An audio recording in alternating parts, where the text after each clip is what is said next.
সমুদ্র আপনার ধারণার চেয়েও বেশি গভীর। আপনি হয়তো অনেক উঁচু পাহাড় দেখেছেন বা অনেক উঁচু বিল্ডিংয়েও চড়েছেন। উঁচু পাহাড় বা বিল্ডিং এর আনুমানিক উচ্চতা কত হতে পারে সে সম্পর্কে একটা ধারণা আপনি হয়তো সহজেই করতে পারেন, কিন্তু একটা সমুদ্র দেখে এর গভীরতা কত হতে পারে তা কি আপনি আন্দাজ করতে পারেন? উচ্চতা সম্পর্কে হয়তো আপনার ধারণা আছে, কিন্তু গভীরতা সম্পর্কে আপনার ধারণা কতটুকু? তবে জেনে রাখুন, আপনার ধারণা থেকেও অনেক বেশি গভীর হয় একটি সমুদ্র।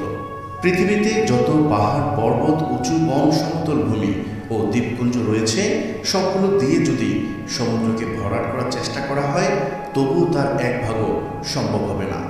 বরং পুরো পৃথিবী 2 মাইল পর্যন্ত সমুদ্রের গভীরে তলিয়ে যাবে। এতটাই গভীর হয় একটি সমুদ্র। কি লুকিয়ে আছে এই অপার রহস্যকেরা জলরাশির ভিতরে? জানতে চাইলে ভিডিওটি শেষ পর্যন্ত দেখতে থাকুন। আমরা জানি পুরো পৃথিবীকে 4 ভাগে ভাগ করলে তার 3 ভাগ হবে জলে আবৃত, বাকি 1 ভাগ স্থল। সাধারণত একটি মানুষের গড় উচ্চতা হয়ে থাকে 1.5 মিটার। একটি একতলা বিল্ডিংয়ের গড় উচ্চতা হয়ে থাকে 3 মিটার। সেই হিসাবে একটি 10 তলা বিল্ডিংয়ের উচ্চতা হয়ে থাকে সাধারণত 30 মিটার। যারা স্কুবা ডাইভিং করে তারা সর্বোচ্চ সমুদ্রের 40 মিটার গভীরে, অর্থাৎ 15 তলা বিল্ডিংয়ের উঁচুতে যাওয়ার অনুমতি পায়। তাহলে প্রশ্ন থেকে যায়, এর চেয়ে গভীরে যাওয়া কি সম্ভব নয়? আপনাদের নিরাশ করব না, নিয়ে যাব ধাপে ধাপে অনেক গভীরে।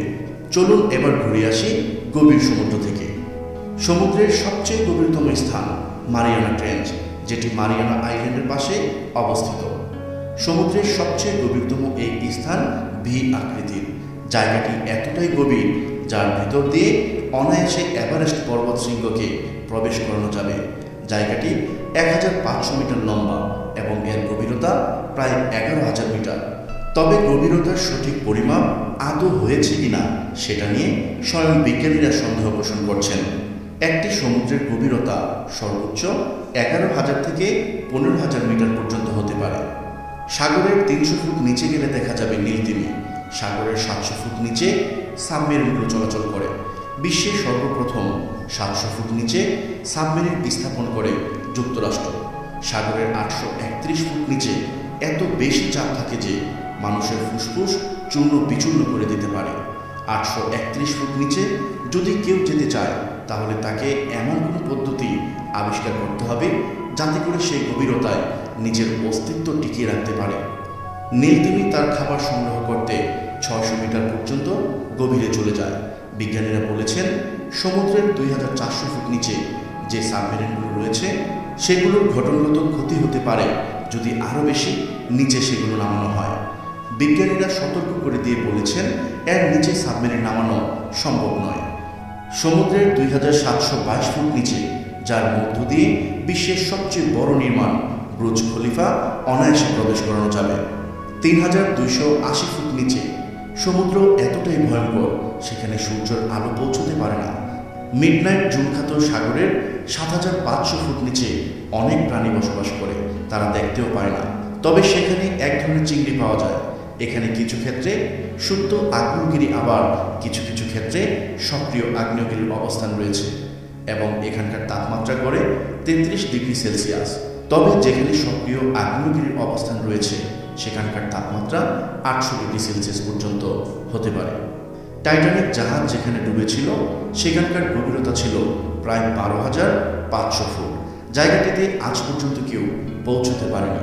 এমনকি এই গভীরতায় আজ পর্যন্ত কোরিয়ান তিমিও পৌঁছতে পারেনি। এখানকার চাপ ভূপৃষ্ঠ থেকে 378 গুণ বেশি। এত চাপ থাকা সত্ত্বেও এখানে অনেক প্রাণী বসবাস করে, যেমন হাগফিশ ও ডাম্বো অক্টোপাস। জেমস পিকার্ড নামক এক ডুবুরি সমুদ্রের গভীরতা নির্ণয় করাকে একটি চ্যালেঞ্জ মনে করে সাবমেরিন নিয়ে সমুদ্রের গভীরে যেতে থাকেন। 10,000 ফুট যাওয়ার পর তিনি দেখেন এত গভীরেও অনেক প্রাণী বসবাস করে এবং সেখানকার চাপ প্রতি স্কোয়ার কিলোমিটারে প্রায় 3 টনেরও বেশি। এই চাপে সাধারণ লোহাও বেঁকে যেতে পারে। সেখানে মাত্র 20 মিনিট অবস্থান করে এই তথ্যগুলো জানান তিনি। 1960 সালের পর থেকে বিজ্ঞানীরা অনেক বেশি সাবমেরিন সমুদ্রের গভীরে পাঠানো শুরু করে। তার মধ্যে কায়রো নামের একটি সাবমেরিন 3500 ফুট পর্যন্ত গভীরে যায় এবং 300 এর অধিক নতুন প্রজাতির প্রাণীর ছবি পৃথিবীতে নিয়ে আসেন। বিজ্ঞানীরা নিশ্চিত করে বলেন, পৃথিবী যেহেতু গোলাকার, সেই হিসাবে নিশ্চিতভাবে সমুদ্রের একটি নির্দিষ্ট গভীরতা রয়েছে। এবং তারা আরও বলেন, সমুদ্রের ভিতরে রয়েছে পৃথিবীর মতো সমতল ভূমি, গভীর খাত এবং কিছু জায়গায় রয়েছে পাহাড় ও পর্বত। প্রিয় দর্শক, আজ এই পর্যন্তই। শুরু থেকে শেষ পর্যন্ত চেষ্টা করেছি গভীর সমুদ্রের সঠিক তথ্য উপস্থাপন করতে। কোথাও কোনো তথ্যগত ভুল কিংবা আপনার পরামর্শ থেকে থাকলে তা কমেন্ট করে জানাতে পারেন। নিশ্চয়ই আবারও দেখা হবে নতুন কোনো বিষয় নিয়ে। ততদিন পর্যন্ত ভালো থাকুন।